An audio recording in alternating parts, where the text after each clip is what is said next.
welcome back to Zoom for Zoom. Today I'm gonna do a video I said I'm gonna do. I'm gonna do not a comparison, but my thoughts going from the BNR S4 V1 to the S4 V3.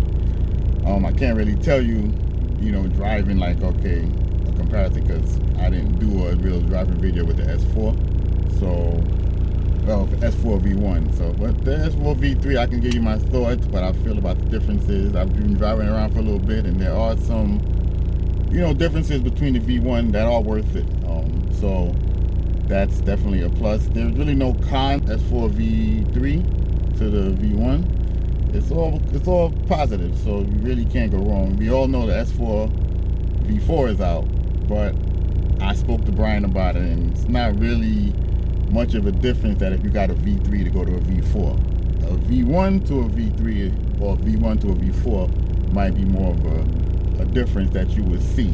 So just keep that in mind. So that's why I'm doing this video, because there is a nice jump from a V1 to a V3 that, I think most people would be pleased with. So we're gonna just hit the highway a bit, do a couple of pulls a little later, so it should be less traffic, and just has to give you guys my thoughts.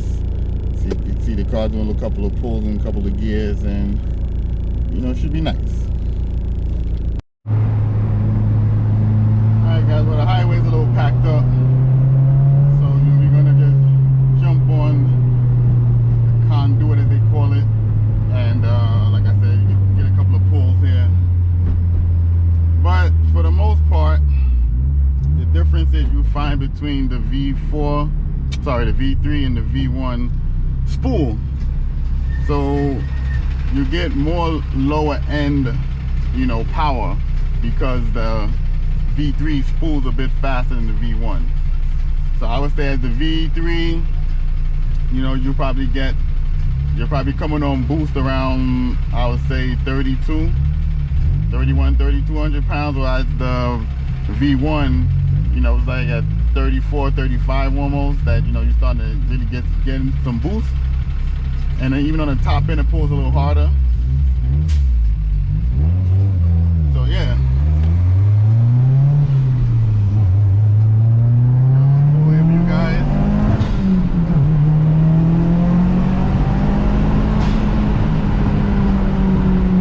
That's a nice little pull.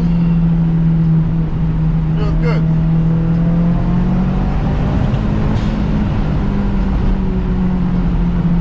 Watch out, you get a lot of potholes on this side of the road. But that was like second and third gear pull. So like I said, the S4 V3, you do get faster spool. Like I said, in the mid-range is where the S4 starts to wake up. And the thing with the S4 is, if you don't have a port injection setup, you're really kind of not utilizing it to its full potential. So, which I'm not, so I'm kind of doing my little turbo here disservice. But it's still a good all-around turbo. It gives you enough pull that you can really get in there.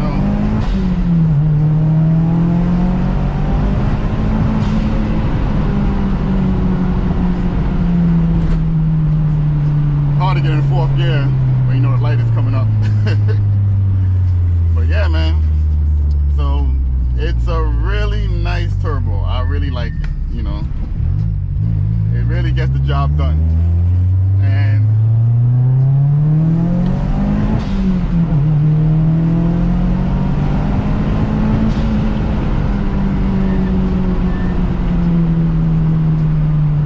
so yeah, it's definitely, if you got a V1 or you're in the market for a new turbo, most people now would just go for a V4, brand new. So V3 is, I don't want to say obsolete, but unless you find a used one, on the market, I say get it. If you got a V1 and let's say it went out like mine did, or starting to act up, and you want to just upgrade to something else, get the V3. And like I said, you get faster spool. You also get a bump in power when it comes from the V3 to the V1. I believe the V3 was like 450. Sorry, the V1 was about a 450, 100 horsepower.